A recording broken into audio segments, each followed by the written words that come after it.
Ow! Bob Saget! Hey, how you doing over there, buddy? These stupid E-match wires keep stabbing me under my daggone fingernails. You know, I really do feel for you. Medusa duty does suck. Shut up. Why is it I get stuck fiddling with bare wires and standard E-match on every site, while you have the ease, modern conveniences, and efficiencies that come with Muxboard slats and quick plugs? Don't forget how nice they are to look at. Yeah, I mean, they've got custom logo work and PCB color of your choice. You know what you need to do? What? You go tell your favorite Pyro Prince Caesar that if he cares about the delicate digits of his favorite shell position setup lackeys, that he should head over to muxboard.com and invest in custom slats and firing system accessories that will no doubt speed up his crew's workflow and ultimately keep his friends friendly. Crap! What? I just broke another freaking speaker terminal. You don't have to worry about that with quick plugs and Muxboard slats. I know! That's it. What are you doing? Texting AJ. Those on Medusa duty deserve easy setups too. I demand quick plugs, Muxboard slats, and firing system accessories from muxboard.com, or else I will stop reading labels and just wing it. At least until my fingers fall off. Okay, love you, bye. No, it's Go Big or Go Home. I heard that song for the first time. I was like, this sounds like Jamie. I don't even know what that means. Just because I'm trying to shoot 1,000. Just because I'm trying to shoot 1,000 cues off a 4x8 foot footprint. You'll do more than that by the time you're done. With a whole bunch of stuff crammed onto that board that isn't normal stuff either. What does that mean? Well, I can't. Well, I guess I can say it. I edit the thing, so I can just edit it out with a big on the board too. I still don't know how. I still have no idea how you're going to manage that. Nick, you're so screwed. No matter. Every time you talk about my X holders, my 4x4 is on its way to some district, somewhere in District of Columbia, that I'm like, what? It's the wrong way. Yeah. Huh? It must be coming from Canada. Wait, what? Say that again? What's going to Washington, D.C. and why? Not Washington, D.C. It's just going somewhere up there. My 4x4. 4x4? Yeah. I had a custom order, a 4x4 that wasn't 16 feet long. Oh, a wood piece of 4x4. I'm sorry. Call me confused. All right, so you know what a 2x4 is, right? So we were talking 4x4. Shut up. We were talking 4x8s, the board, and I'm thinking to myself, this motherfucker ordered half a sheet of plywood? He didn't cut it himself? You guys call me useless? No. He's got a job again. He's employed again. I don't cut my own wood. I get my first paycheck. It's gone. Nate won't stop spending it. I'm going to have to unfriend him if it wasn't for his meat. I still don't know what a 4x4 is. I know, like the it's truck. those things that your dad used to put the fence up that he put in the ground. You can't buy those at the. Not those guys. They pretty much, the longest you get, it's usually 16 feet, and those are hard to find. So basically, he bought a specialty one. Mm-hmm. And I swear to God, if it comes warped, I'm going to be mad. If it comes warped, then you get another one at a discount. So, well, I ordered this July 7th. What? Yeah. It just shipped out on August 17th. Where did you buy this from? Menards. Oh, that was your first mistake. I don't even know what that means. You're the one He went to Etsy and people were taking pictures of trees. That is the word I was trying to think of the other day. Let us know what dimensions you'd like this cut in. Do you don't have any actual like wood suppliers out there? No. I don't believe you. What do you mean you don't believe me? Let's see here. Milford, Ohio. You're going to screenshot it, circle it, and highlight it and send it to me? Lumber suppliers. McCab Lumber. And You got scene. Frank Paxton Lumber Company.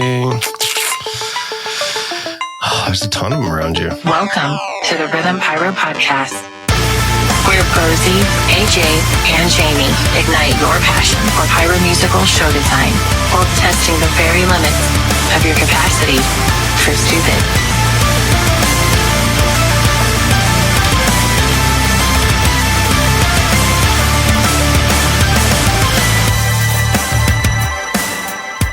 And welcome to the Rhythm Pyro Podcast.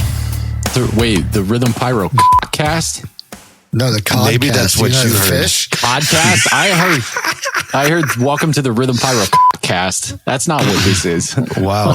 Well, that's good that that's you what watching you heard. Cops? I'm going to play I'm that glad. back. Cops don't come on till 5. Can you play it back when we're live? I can't play it back when we're live. No. Actually, I said wanna do it? podcast. I said COD, COD. Okay. All right. Got fish on the mind. Thanks for the clarification. People are going to need it. Because they're going to die. They're probably going to do the same thing I did. What did he just What say? did he just say? What did he just say? Did I hear him right? What kind of hotel is this? CJ listening to it on 1.5 times, like, what'd he say? And stop. We got to play that back. And Yo, actually, on 1.5 it. And welcome to what did you say? okay, you going to do it now? You can do it though. Oh, now I'm on the spot. So Welcome to the Rhythm Pyro Podcast. I'm Bo. That's AJ. That's Jamie. Wow. We're hobbyists and semi-professional pyro show designers, big fans of the modern pyro musical, and the podcast is a place where we get together, talk shop fireworks art, and share tips, tricks, news, and insights on Aquanaut Is it and like Fish Call of with you. Duty? Like Call of Duty? Something like that. Call of Duty. yeah, we got our own expansion packs. We send out. Call of Duty. It's close enough. There's a lot of guns in Call of Duty. You know what other movie had a lot of guns in it? The Matrix. And you know what The Matrix is all about? Simulations. The end of times. Nah, back to- Simulations. Simulations. That's today's episode. We can talk about simulations. Oh my God. I don't want to talk about simulations at all. I'm so tired of looking at videos. See, sounds like you want to talk about it. Oh my God. I've literally been scripting for 2 weeks and I've spent 3 straight days because I'm stuck because all the fireworks I need to use are not stimulated. Stimulate. Oh, okay, gotcha. I figure we were using the wrong words. I would use the wrong word. Unless the codcast is kind of like, The Walking Dead, and they have After the Walking Dead, the hour after the episode and talks Where they about just talking talk The about Walking it for, Dead. yeah, right. Yeah. This is going to be a fun episode. Everybody's Go back going to and use watch the the rest wrong of word. I lobe you guys. You lube us. Lobe. Wow. Darth's not here. He's watching. Darth's he's not watching here, every- man. yeah. Jamie, have you just been working off of videos? No, I've been making I've been making simulations from videos thanks to PGI and Yeah. one of those amazing product vendors that decided to put on a show of all their product. I may have bought 2 of everything. There's a good possibility. Who was and that? it's all going in the board on this show that I'm scripting. And who was that? It's Pyro Land, baby. That's the demo that didn't end either.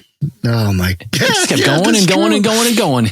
That was the best part about that show was that the show didn't look like it was missing anything at all.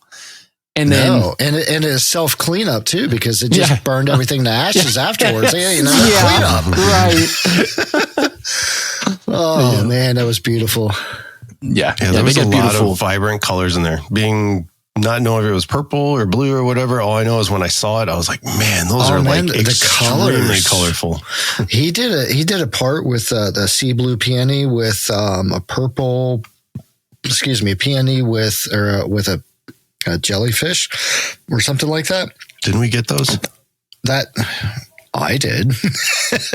But those two colors paired together just look beautiful in the sky. I'm like, oh my God. Great job, Joel. I bought 2 cases of those because of him doing that. Now I'm scripting them or simulating them. Stimulating them. Stimulating them.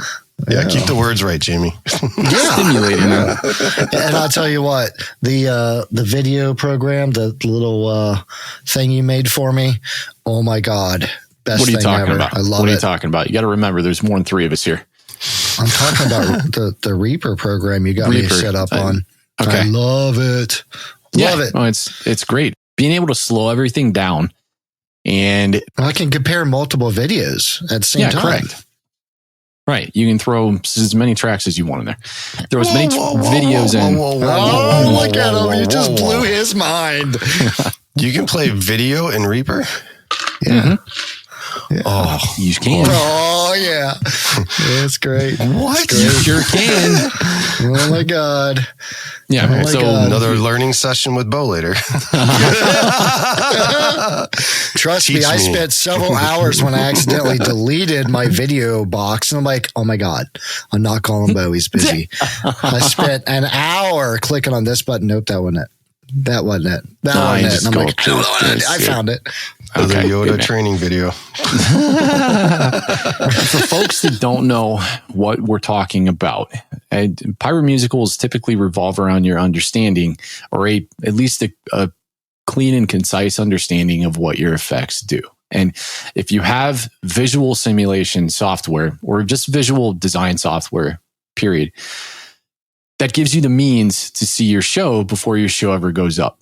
And we spend a lot of time individually and collectively, frankly, working on our simulations in an effort to put something together in a virtual space that burns like it would burn in real life. So when you run it out to the field, you're not going to have a bunch of surprises. You know, the factory libraries are all well, fine and good. We understand that there's a million reasons why they're not absolutely perfect. But at the same time, if you're throwing up pyromusicals and you want really clean verticals, you want really clean separation between your effects, you want to have a good understanding of your color palettes and how things work together, then it's very, very important to be able to see it. If you don't run visual software, you can still do this stuff if if you're of a creative mindset where you can put this stuff together in your head and keep all of the information top of mind. Awesome. I personally can't operate like that. I have to be able to see it to understand what's going on. It winds up being personal preference, but what we're talking about is the analysis of these effects. So we know what we're designing. Yeah, I had one that I was working on Pyroland's Morning Ray, and last year's version was maybe 3 seconds, duration. The new one's like 5. I mean, it's because of the after effect. Yeah, it's a 2-layer effect. It goes up with 3 layer. What do you mean 3-layer?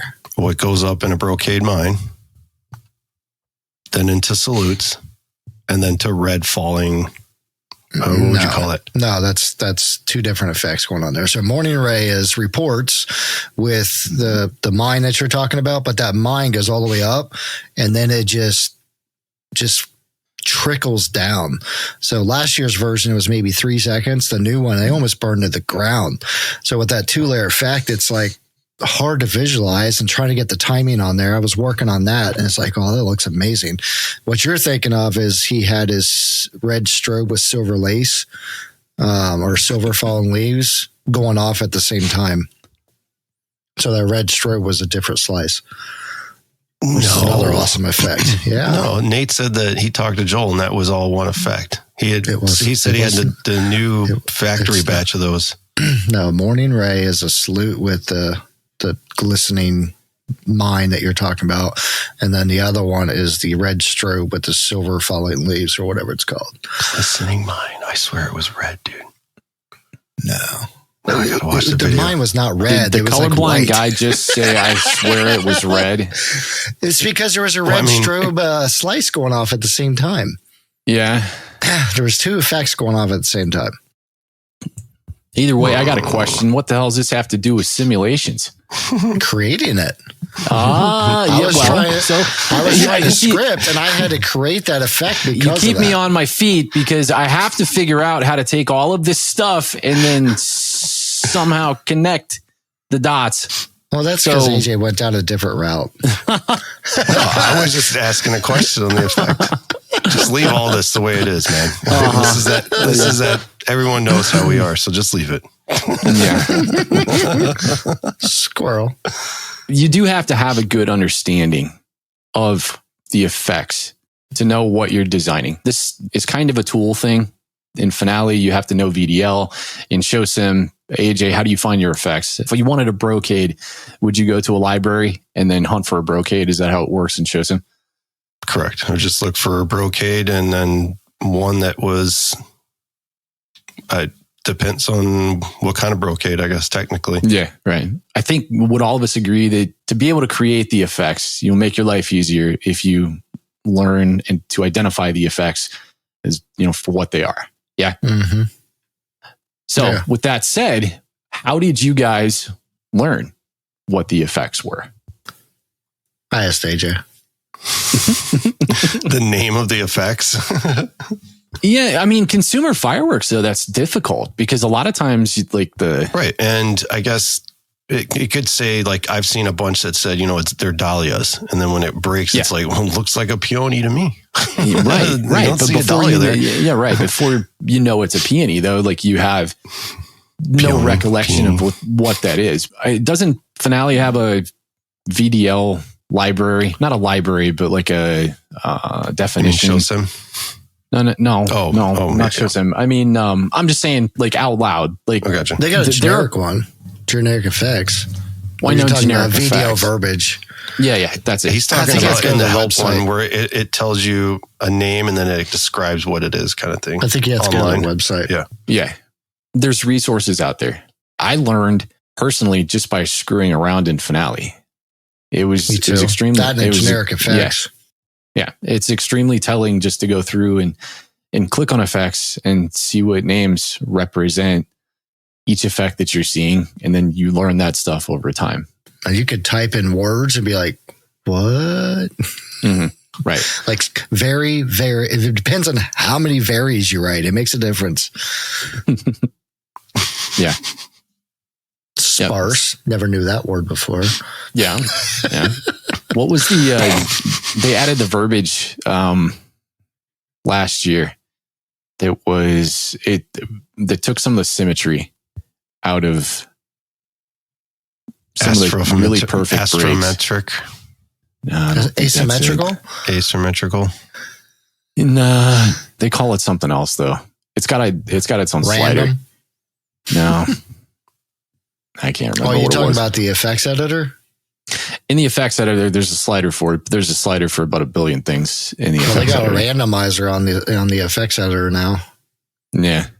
I don't think it's that. It's just it's the thing that took Oh my God. See, it doesn't take him long. It doesn't take him long to make everything a dick measuring contest. Let's go through the tool sets that we use to get from point A to point B. It's raggedness. That's it. You have it open right now, don't you? It hasn't closed in 2 weeks. Yeah. From point A to point B. So we talked briefly on where to find videos of your product. Now, where do you guys like to go from there? Well, not only on that, you need to have the most recent rendition video for the batch that you bought. Otherwise, you need to have multiple videos over the past, if you don't know, to go with a average to figure out timing and things like that. Not even just that, but just to make sure that the effect looks the way it's supposed to. Like, 1 year, like for Fancakes instance, you got Fancakes that have nice comets that come up. The next year might have comets that are just, subpar kind of thing. Or no lift. Yeah, right. Just something you need to know. So that way, when you go to shoot it, you're like, well, the comets were the whole rising effect. But if they don't really do anything, then you can't use them in the way you would normally use them. Mm. So, I mean, Jamie does make a good point. You got to know, like I have different batch years for simulations. Golden Shower is one that's a perfect example of that. Oh, yeah, different timing. It came out with a different timing. Mm-hmm. There was another one from RKM that you remember that one at the end of the zombie show, Jamie? It was that one that kind of went out in big brocade mines and then ended in brocades. Really cool compound cake, but in the pre-production video, it was shorter. It was supposed to be so much shorter. Yeah. And then you roll that stupid thing out at Octoblast, and it's like, well, there it is. That's exactly what you. I mean, it looked beautiful. The symmetry of it was awesome. It's just way slower than it should have been. Yeah. So if there's any point that I guess we're trying to make, or any importance that we're trying to press, it's accuracy. Yeah, right. Being cognizant of what reference material you're using to time out your product. I'm making slice simulations too. Yeah. Instead of the whole cake. Nice. To break it down in a short version for myself, if I have a new cake or a new effect, something that I like Jamie said, I'll go out and try to find the video for it. I don't trust one video. Simple as that. I have to go out and find multiple ones to see if they're all the same. Multiple years. Are the best. Yeah, exactly. Demos especially if that's from the place you bought it from. Like if I get a cake from RKM, I watch the RKM demo and I'm like, perfect. And if I can, I'll call and ask, hey, how old is this one you shot? Is this from the new batch? Sweet. All right, good. And then for me, it's Adobe, but it sounds like it's soon going to be Reaper. I think so many people just jump out on YouTube and then, grab the old stopwatch on their phone. Yeah, I used to do that. I would actually sit there and move my mouse around on the YouTube slider so the second thing wouldn't disappear. And then in half the videos that you're watching, people don't show the lift. Yeah. So it's already going up. You got to listen for it. So that throws off a little bit of timing because, the speed of light is faster than the speed of sound. Mm-hmm. So, then they're, zoom it up to the sky. So you're sitting there, okay, I heard the lift between 4 seconds and then it switched to 5 seconds on the timeline. Okay, 6, 7, boom, 7.5. Okay, that's like 2. It was about 2.5. Where's the break? It's somewhere in between 5 and 7. It looks. Yeah. Oh my God. The dog ran into the tripod or something right around 6 seconds. And then I learned the repeat function. That was great. But I'll tell you what, being able to grab the cursor bar in Reaper and watch the video at whatever speed I want to, oh my God. Love it. Well, and being able to mark things on a timeline of relevance is amazing. Another too. issue. And so, to what you guys were saying earlier about using multiple videos to achieve averages, my process is it's stellar. Download the videos or have whatever, folder of resource materials that I'm going to be using to import, to analyze. Put that stuff on a timeline. I have a template spreadsheet where if I'm analyzing one cake versus, 3 cakes, and then I want to do, say, the first row in 3 different videos. In all 3 of those videos, I'll throw them on the timeline and I'll put a marker depending on if the video shows the point of origin. Normally what I'll never do is grab a visual point of reference for here's my lift. So if then say you couldn't see for whatever reason, ignition. You couldn't see the ignition, but you could see the brake. In a situation like that, you probably want to use the audio waveform to mark. Like you said earlier, comparing the speed that sound travels versus the speed that light travels, it's totally different. Yeah, it's not even close. Yeah, if you grab the start of your waveform for your ignition, but then you time the visual brake, you're going to be shorting yourself on the timeline. And for those who aren't perfect, that's perfectly fine. Being able to mark things on a timeline, I think you can mark things in just about any video analysis software. Do you do that in Adobe, AJ?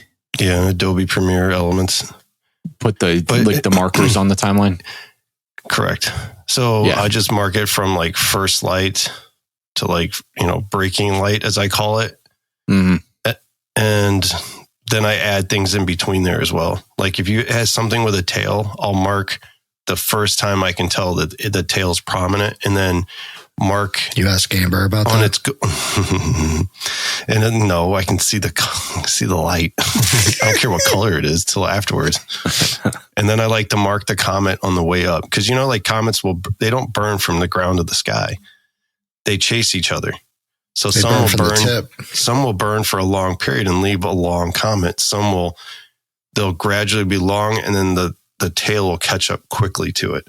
Mm-hmm. So I try to make that happen as well. Because that way, if you're making shapes and stuff, exactly, hey, they're going to cross and have something there to actually burn. If not, it's going to be just the tips. Your simulation of PGI where you did Nate's heart versus the video was pretty cool. The video you posted. Yeah, but it didn't match though, and that was because we never tested those.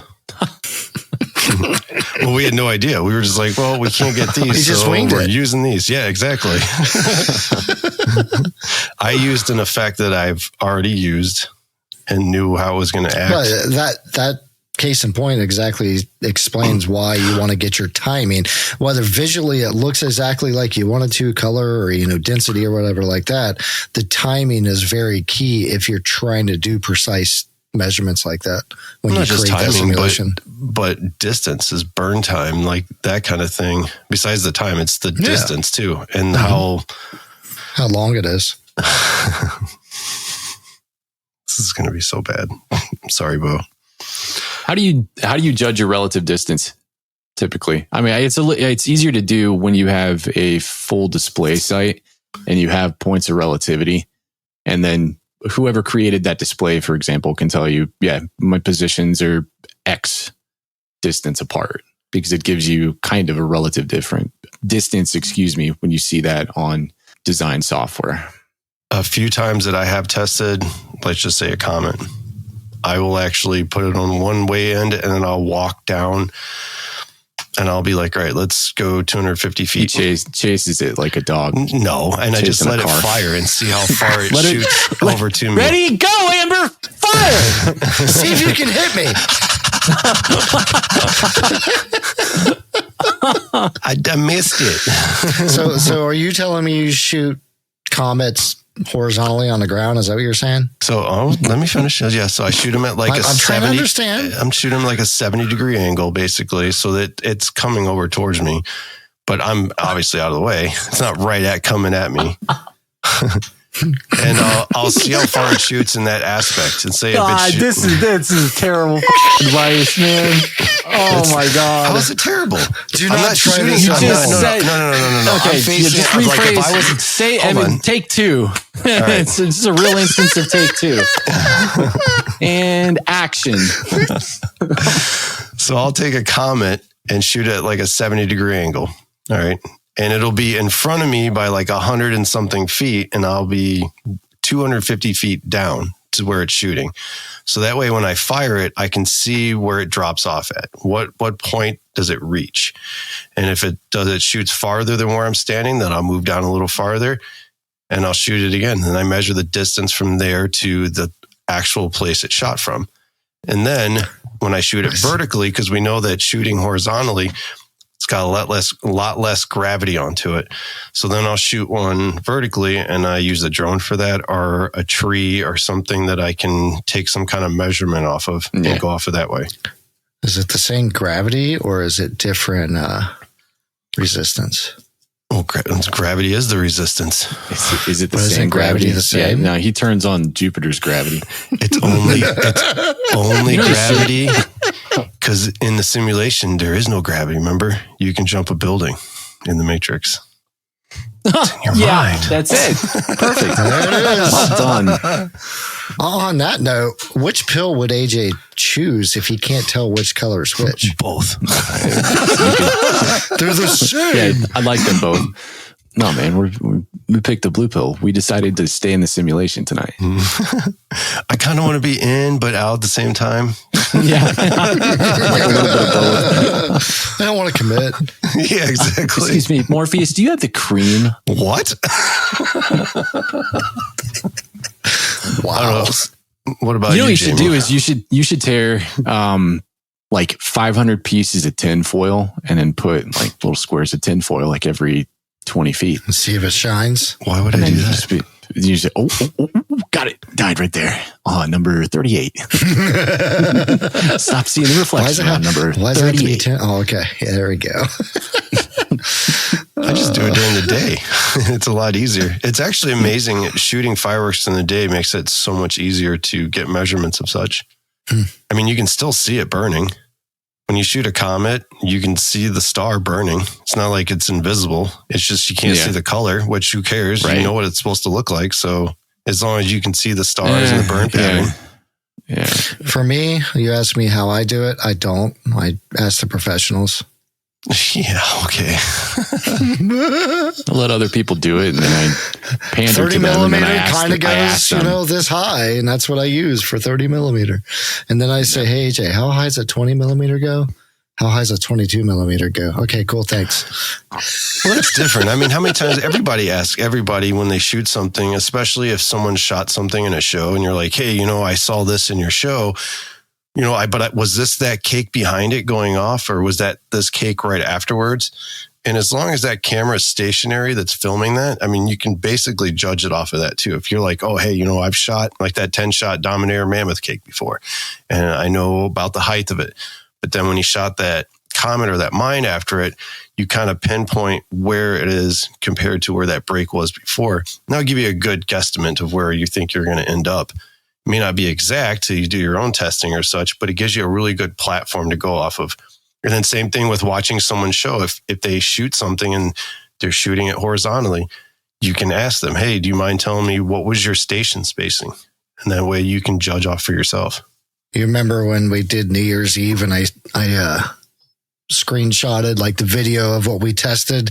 And then in the finale, I went back on the viewing, the distance I had recorded from, and I simulated it in there to kind of match the fan that was actually created. Yeah. It actually worked out. Oh, you're talking about the cool one that I took from you. Is that what you're talking about? That one too. But no, that's what I did with that one. Is when we recorded it, I went back and edited the simulation a little bit to say, okay, this actually fell off earlier, but in finale, you can adjust your viewing distance to say, okay, we were how many feet from the shoot when we shot it. This is the view, and then started doing that in the simulation till they matched up in the pictures. Right. That was, close enough. I'm not perfect when it comes to that. I just needed to. And even kind of going back off of what you said before, when you're like, let finale, 30 millimeters.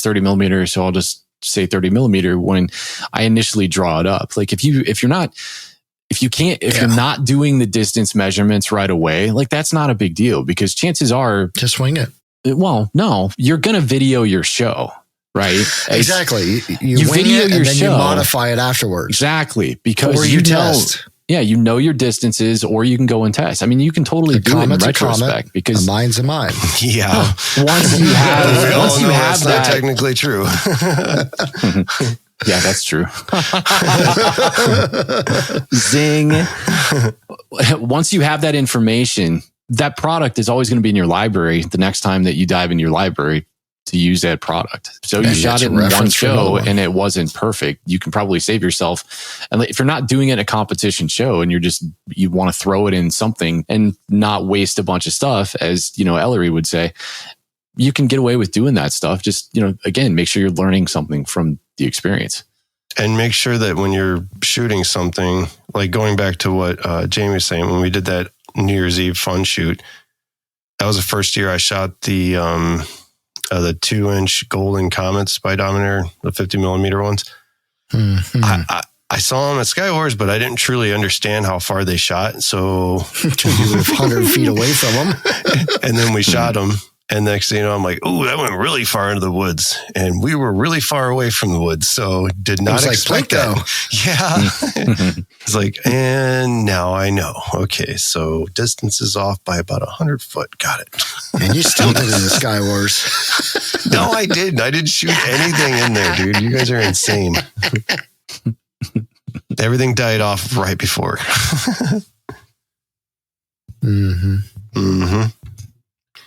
Screenshot it, save it to me.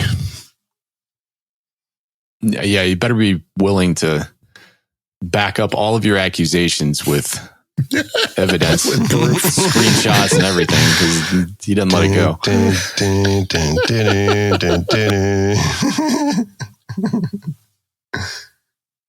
So what about you, Bo? Because I know you don't do a lot of testing, and you do say that a lot. Shooting. So then what do you do mainly for getting your measurements and stuff? Especially with new products, stuff you've never shot before. Stuff that I've not shot. I try to find new relevant videos, and I'll load those into Reaper, and I'll mark every point of interest along the timeline, and then like loading things into a sheet to get averages. Like if you take 5 cakes or 5 different shots out of a cake, I'll take that lift time, throw it into an Excel spreadsheet, and then I have that basically puke out an average of what it is. Now, if you get a one-off shot that's crazy in the weeds, that's probably an outlier. It's an anomaly in your data set. But, taking 4 or 5 different cakes and loading in a bunch of pre-fire times and then seeing what you get as an average, if everything's looks good in the data set, then boom, that's typically what I'll go with. For comets and mines and things like that, I'll typically try to sim the visual aspect of it as relative to product close to that I know I've tested in the past. So like Raccoon's 20 millimeter stuff, that was new to me this year. So I wasn't quite sure where to put that in terms of lift height. If you take my sim for chasing ghosts and put it right next to the actual video, one thing I noticed with, I think it was the gold strobing 20 millimeters, they did not go as high. They were consistent. Like everything was consistent as hell. The green ones, the green strobing and the gold strobing. Yeah, but, burn height and everything. Yeah. What was crazy was, in my simulation, everything was essentially in the same level. And let's be real, it's 20 millimeters, so everything is still playing in the low level. But when I did that run where they would kind of sweep back and forth, it jumped out at me that there was like a stagger effect to it. The gold strobe was not going as high as the green strobe. And it wasn't super negligent. I thought it actually kind of looked pretty. But that's something that I went in after the fact, and I'm like, okay, I learned that at this particular show. That was a new product that I had for the library. So I went in and I pulled those heights down a little bit. That's one I haven't finished. I just pulled the ones from Raccoon's book, or whatever you call this thing here. Catalog. There we go. Catalog. I still got to modify them all, but I've got the catalog. And I'm like, that's good enough for now. Tells me how many I need.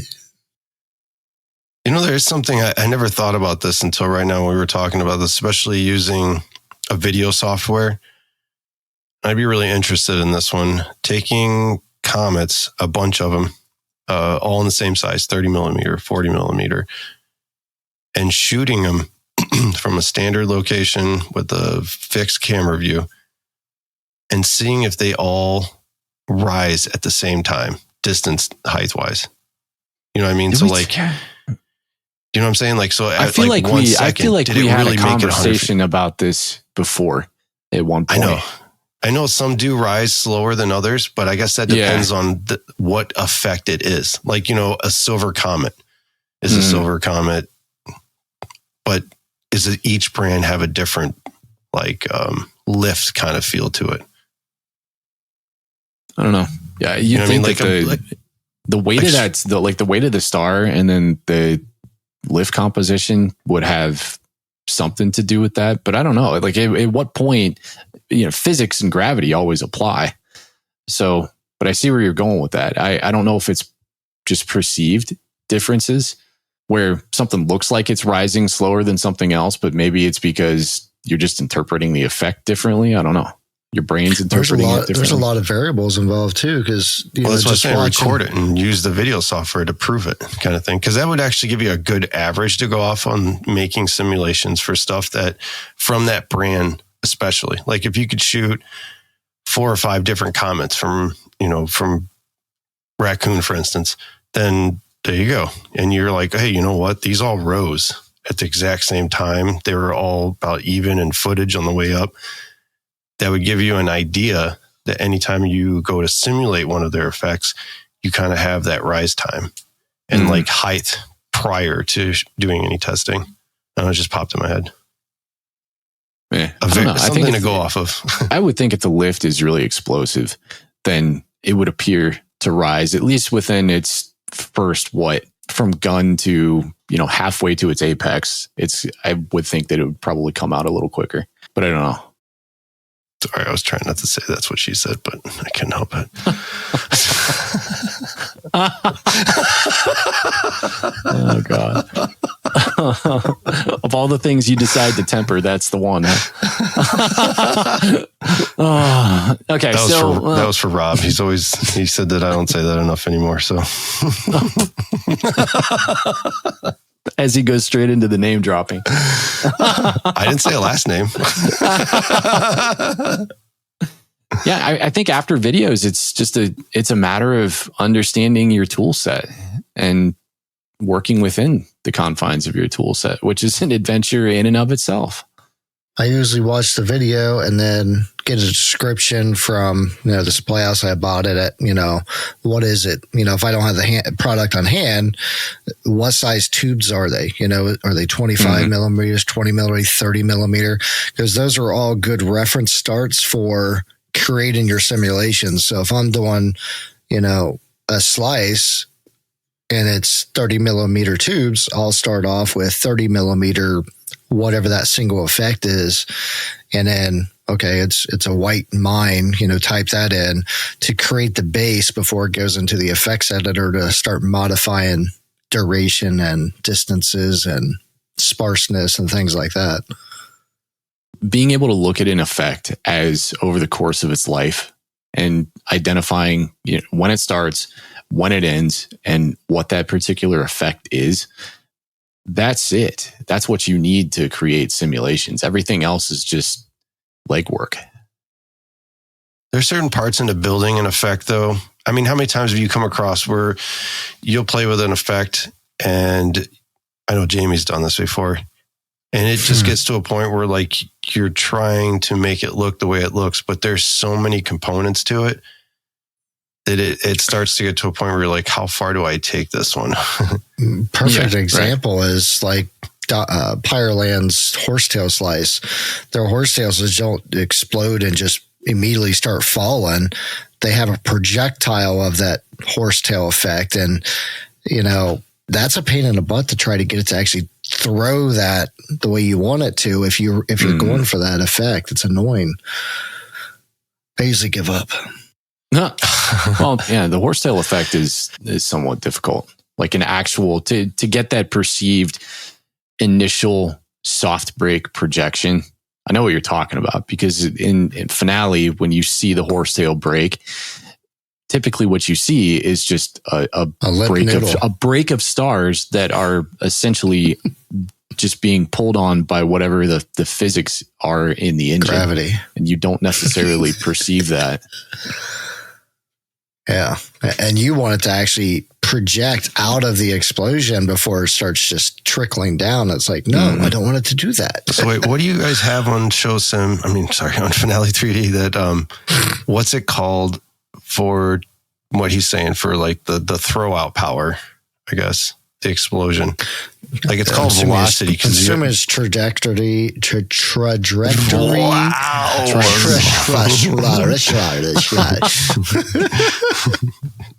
No, just keep trying, man. Pacific.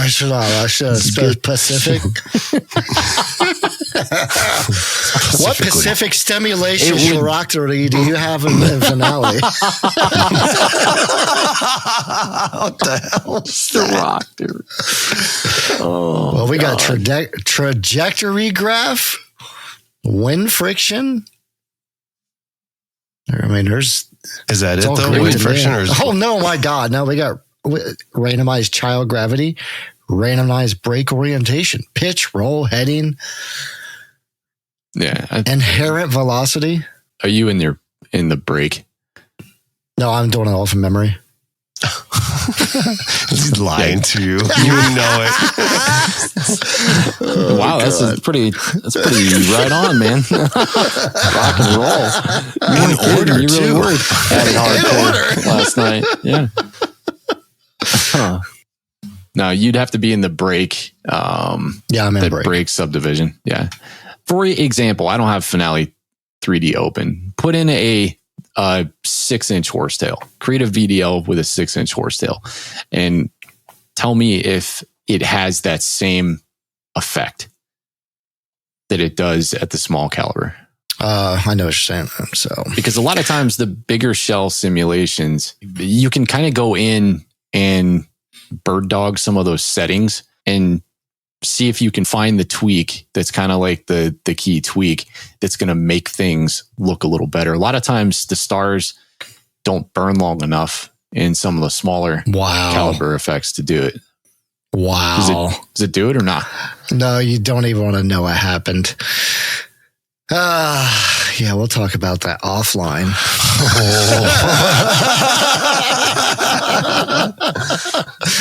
Wow, I don't even know what is happening right now.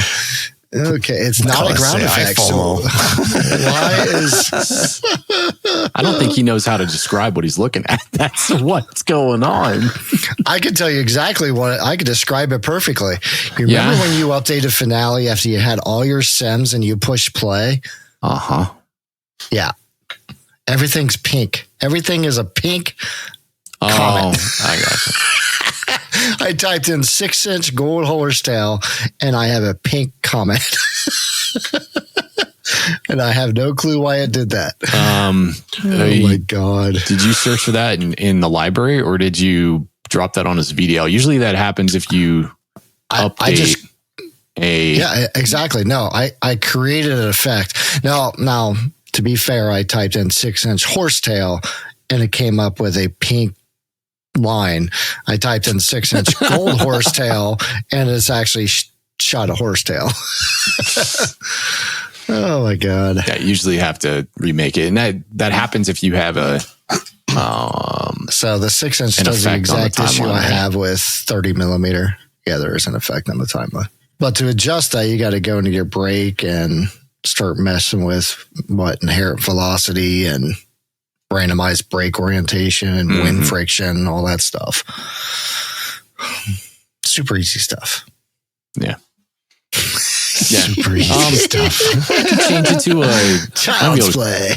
Change it to an ear pattern too on the brake rather than. See, I don't know what that means. Go into your brake.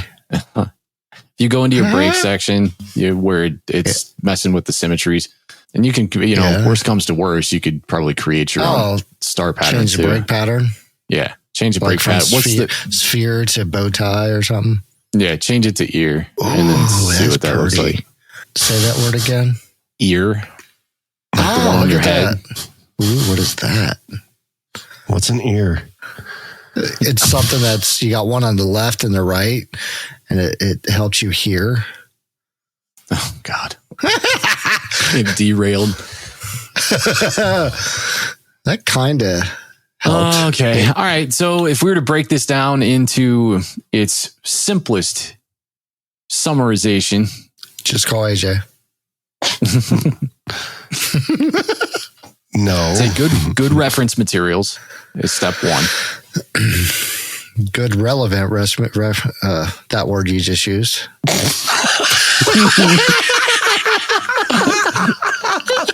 Man, you almost said remnant. I'm enjoying this. This is what it feels like. You almost said remnant. Remnant. I used to play remnant. that. Yeah, no. I used to play that. Now let's get Borderlands 4.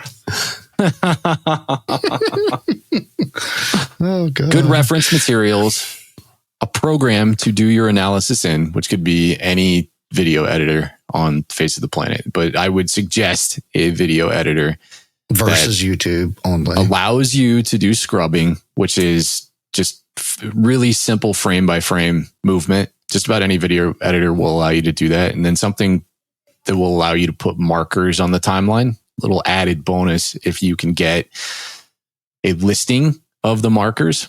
So Reaper there's an extension that you can download for Reaper that gives you a marker list.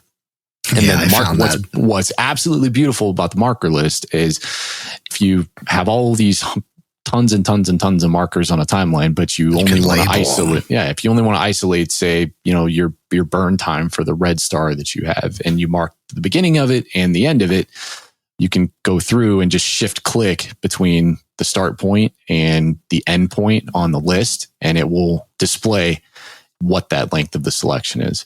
Yep. It's great if you're watching a demo with multiple different fireworks going off, so you can pinpoint the exact one you're looking at and not get overwhelmed.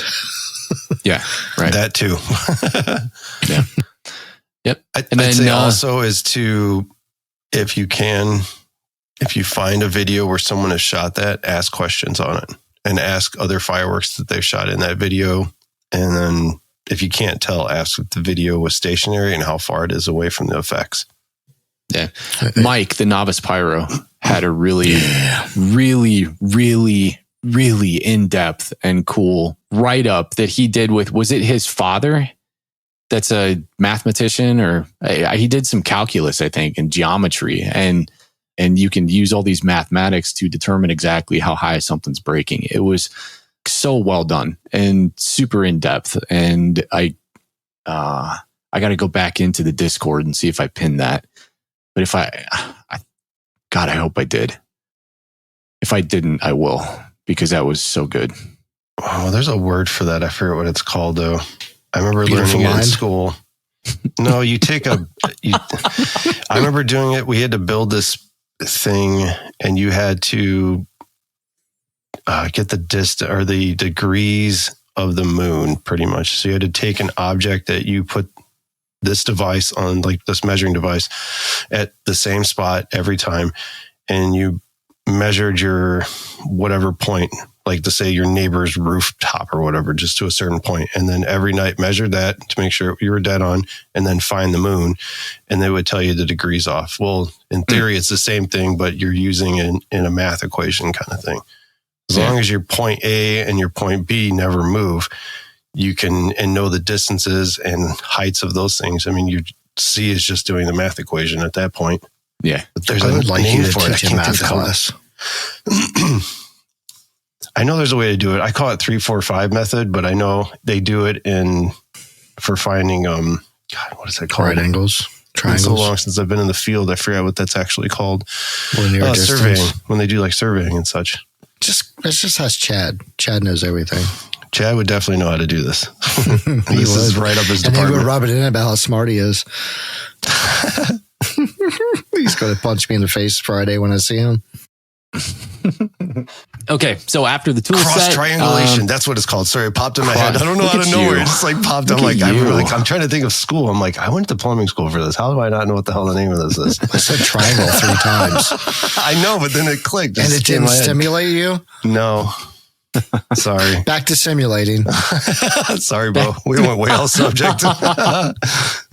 So I think after the tool set, I guess point number 3 would be understanding what the effects are. So you know either what to look for if you're using libraries that already have them, that you're pulling the simulation from, like ShowSim, or whether you're using VDL in order to make those effects from scratch and kind of code them out. And then Google's your friend. That's right. I'm sure there's libraries out there. Go and ask ChatGPT. ChatGPT. I tried that. Didn't work. You know what? We should ask ChatGPT to make a VDL for I'm telling you that what happens. No, I mean ChatGPT. I tried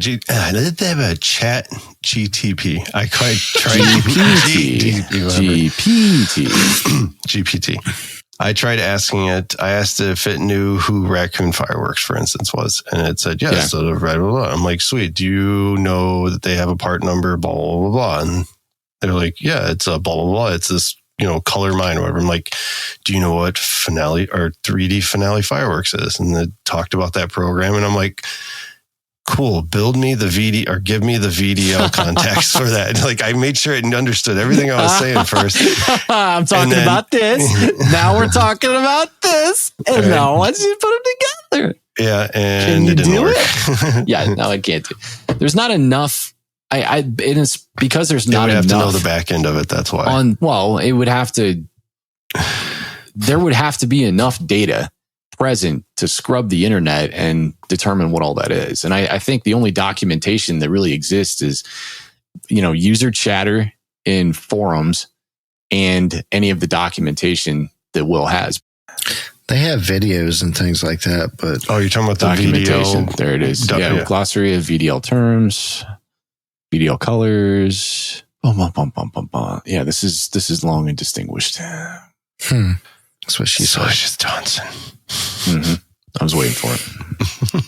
And they also give you like VDL timing adjustment terms like PFT, LFT, stuff like that too. Yeah. Right. That's for Finale. You just got to go to their glossary. Yeah. So, did you find on their website? Yes, I did. There's Under the help center?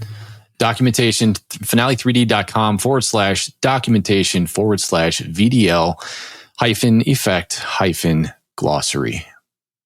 But really all you got to do is navigate to the website and then type in VDL. I was going to say, don't get go crazy. // plus don't symbol, go crazy. question mark, keyword. It's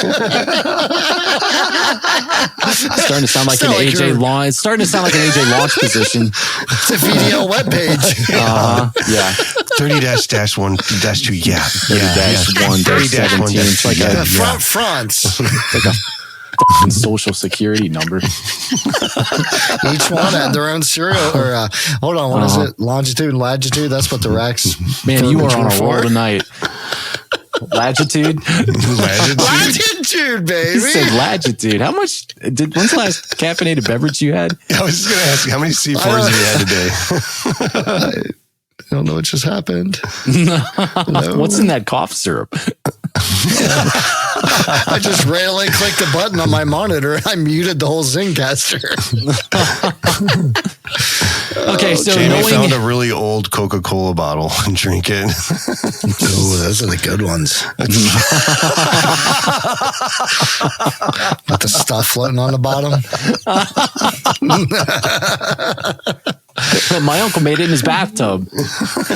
My name is Steve. I got it as a Christmas gift. Steve from Over the Hedge. Yeah. Oh, you're talking about Steve from Wolf of Wall Street. Steve. Never seen it. What? Bo, have you seen it? Never seen it. The Wolf of Wall Street. Yeah. It's been a long time. The newer one though. Yeah, the one with Leonardo DiCaprio. Remember? Yeah, DiCaprio. Yeah, it's been a long time since I've seen it. Shoes. Well, you got to remember Bo's age, so that was a long time ago. Shoes, Madden. Wow. Nope, guys, you don't remember that one. I'll go back and watch it.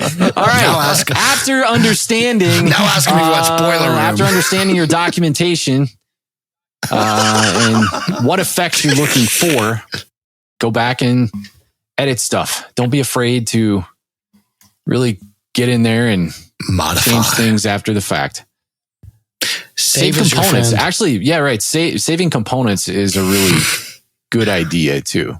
Saving different components of cakes. You can go crazy and save like a rising effect as part of a certain cake, because I know Finale tends to kind of put a wall up after a certain point. And, after say you knit things together as a cake, you would have to deconstruct it in order to edit those individual elements, which you can totally do. It's just at one point it becomes destructive. Can you just turn them off though? Because I do something similar. If I have like an effect that's like ghosting, let's say, it gives you 3 or 4 different effects. And then I find something else that's like just a double color change kind of thing. I can go in, choose the same effect, change the colors, but then just turn the color off to like one of the changing colors and just change the timing in it, and it stays the same. Like I clone the effect. Yeah, you can go in, and if you have that particular, you can do that with different stages of the effects too. I do that for lace all the time. I spent, 45 minutes to an hour one night creating lace, And then I just It's a saved difficult it. And effect. It is. Well, in Finale, especially when it didn't have a lace effect and you almost had to recreate it in the aggregate from, a couple of different perceived effects with different stages. Like I just created it, spent the time to create it once, and then I will literally go in or open that project when I'm creating something with lace, copy it, and then paste it into the new one. Yeah, that's what I had to do. Because there is nothing like that on ShowSim, at least nothing that I found. So I just took like colored strobe, took the stars down a lot, made them super sporadic all over the place, and then just had to do like a ton of burn times in them so that it does that little funky little thing or whatever. And it took forever to make it. So like you said, anytime I come up with something like that, I'm like, ooh, glad I saved this before I made it anything else. And then I just adjust it by time. Yeah. Yeah. I think another good reason why we're talking about this too. Why are we telling you guys to spend so much time on this, or to at least attempt to try to spend this much time on it? Because if you're sitting in front of your computer and you're making simulations or you're making your show and you're designing it, don't you want it to be exactly the way you designed it and you envision it? Because you can make your own effects and hope to God they look like that, and then design some kind of shaping or, some kind of run. And then you go to shoot it and you're like, oh, well, that didn't work out the way it was. And then if you never change your effects or never really put the time in after that show to do the next one, all you're doing is designing something that you'll never truly ever see.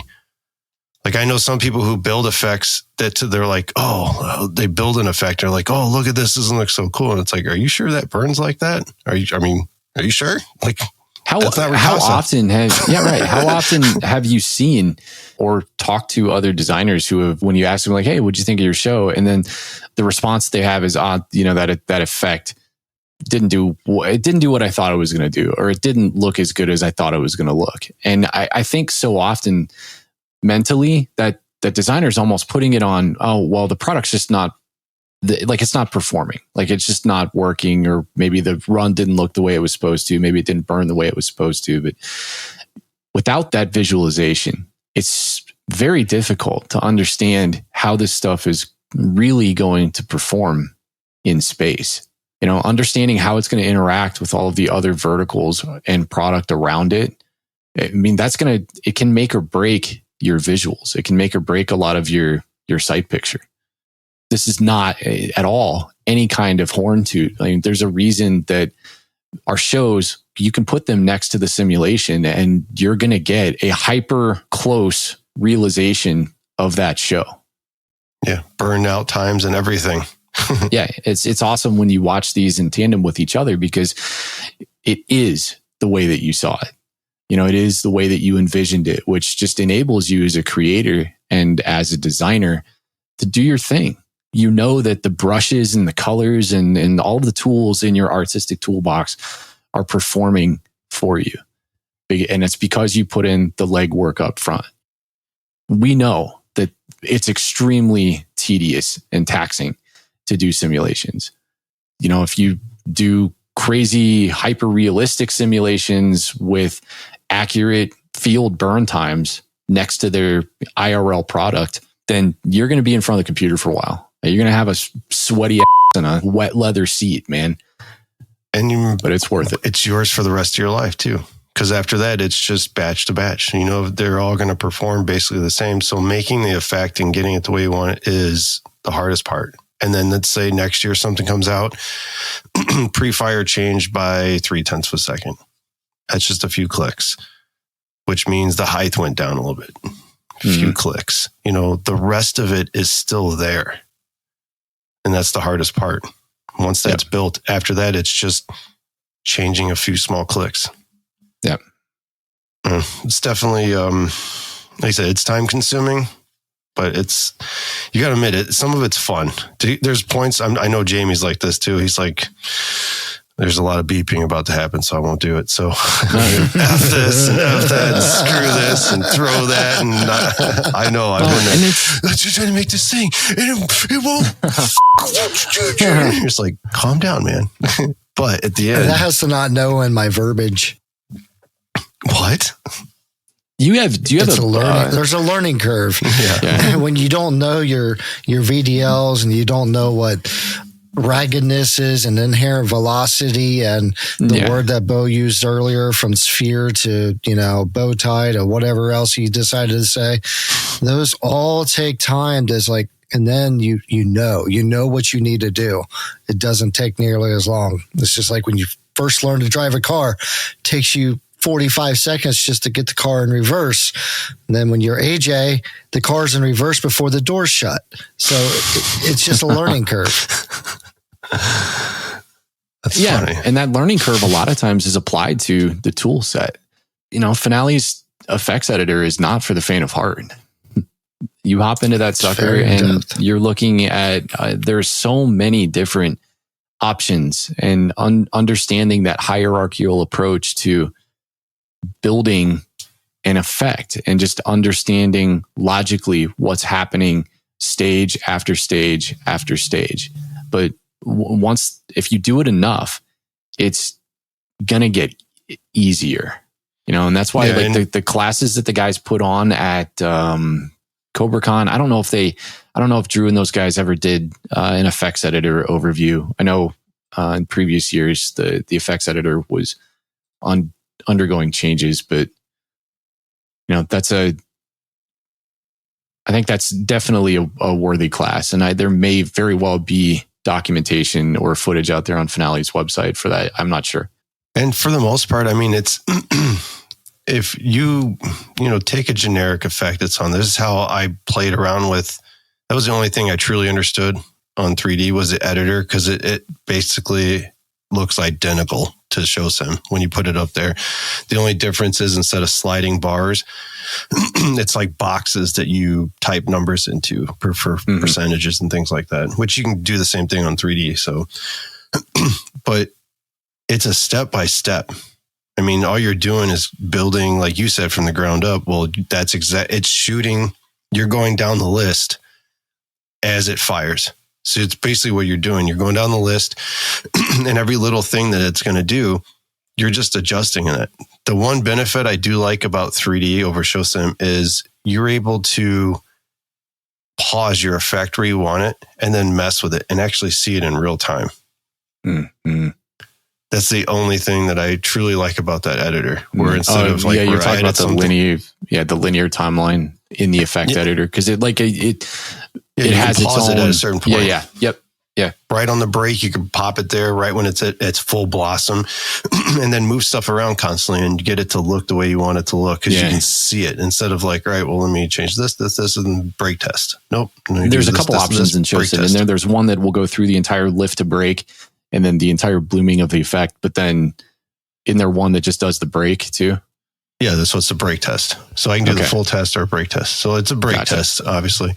But again, it's like you keep having to put break test. Yeah. You can get it on that spot, and then it's just adjusting every little thing you want on there. That's cool. I like that part about it. Right. Yeah. But using that tool, once you figure out what something does in that tool, write it down. That's all it is. I mean, if you're on a whatever shell, or if you're on a comet and you move, intensity or whatever you guys, the wording is Jamie was reading off, write down yourself and know what it does. It's a cheat sheet for yourself. You don't have to read the documentation. Yeah, too. Exactly. Terms that you understand, not what the documents on 3D website tells you, because that's just going to confuse you. Do what it tells you, because everybody thinks differently. Everybody's got a different idea of what that means to them when that does something to them for what they're perceiving. So just write it down for yourself. It's your own cheat sheet. Once you create your own cheat sheet, you're done. Then it's quick. You just go down the line. Then you got your own Bible. Exactly. It's your own holy Pyro Bible. Hey man, we should. That's a good book, dude. The Book of AJ. The Book of AJ. No, the Book of Pyro. Bo 113. AJ's Thou sections. shall not make bad effects. AJ 13:1. Thou shall one click, not two. There you go.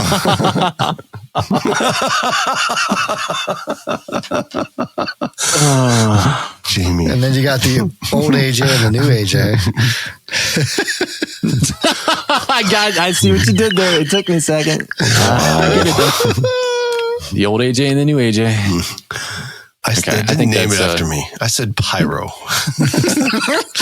Yeah, well, the Pyro Bible has the Book of AJ. That would actually be really funny to do, though. Think about it. Because you could take so many people in the industry and do something that they've said or done and make a thing out of it. That would be pretty freaking funny. Thank you, everybody. This is great. We're going to go back into it. Mine's a mine.